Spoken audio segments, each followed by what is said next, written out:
mong khuyên tí đấy bạn mong mà mong mấy bạn mong ơi nó có thêm mong ơi mong ơi tao tao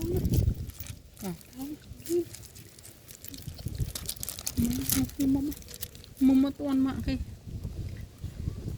mak sekolah mak oh nó có thêm mong đó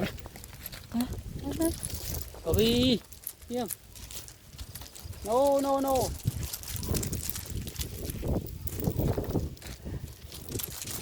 chặt sen mau no ma get up ma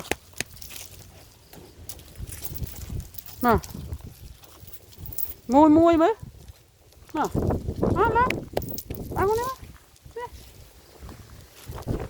ma ơi get up ma đây hai mấy mày thì get up con baby mình